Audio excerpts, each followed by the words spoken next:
Hello बच्चों, let's take the question. देखो question बहुत बड़ा है और हमसे इसमें क्वेश्चन में बोल रखा है कि ये कॉम्प्रिहेंशन दे रखा है, इसको पढ़ना है और इसके बेसिस पे हमें एक क्वेश्चन दिया हुआ है। ठीक है, क्वेश्चन जो दिया हुआ है वो है कि जो एंथैल्पी होती है हाइड्रोजनेशन ऑफ साइक्लोहेक्सेन की वो इतनी होती है। हमें बोल रहा है अगर रेजोनेंस एनर्जी बेंजीन की -150.4 किलोजूल पर मोल है तो उसका एंथैल्पी ऑफ हाइड्रोजनेशन वो क्या होगा। ठीक है, तो मेन क्वेश्चन हमारे पास ये है, इसके लिए हमें ऑप्शंस दे रखे हैं 4।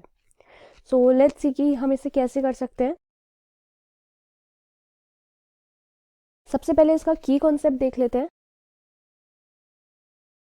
तो की कॉन्सेप्ट है it is based on hydrogenation. ना होता क्या है, देखो हमारे पास है एंथैल्पी ऑफ हाइड्रोजनेशन जिनेशन साइक्लोहेक्सीन की, जो कि हमें गिवन है। ठीक है, तो हम इसे ऐसे लिख सकते हैं कि एंथैल्पी ऑफ हाइड्रोजनेशन हमें किस में दी हुई है, नेगेटिव में दी हुई है, -119.5 किलो जूल पर मोल। तो हम कह सकते हैं कि जो कैलकुलेटेड एंथैल्पी होगी, calculated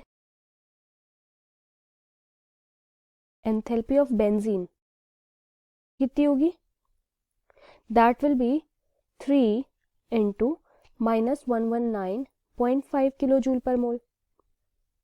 that is to say it is given by -358.5 kilojoule per mole.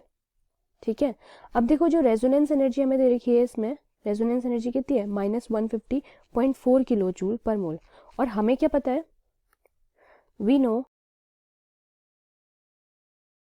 What, that actual value जो होती है एंथैल्पी की, एक्चुअल वैल्यू ऑफ एंथैल्पी, उसे हम कैसे कैलकुलेट करते हैं, calculated enthalpy minus resonance enthalpy.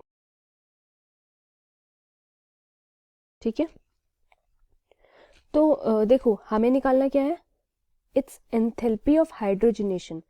Enthalpy of hydrogenation निकालना है। तो जो एक्चुअल एंथैल्पी आएगी बेंजीन की वो कैसे आएगी, हम वैल्यूज पुट कर लेते हैं।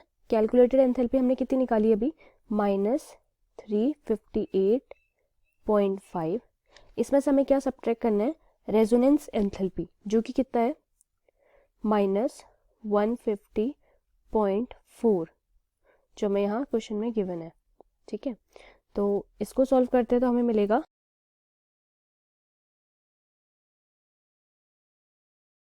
ठीक है, तो इसलिए हम कह सकते हैं हमारी जो एंथैल्पी ऑफ हाइड्रोजनेशन होगी, it is given by enthalpy of hydrogenation is equal to this much. So out of these following option, which one is giving our answer? We have 208.1, that is -208.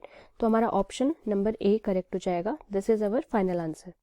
So I hope you understood. Thank you students.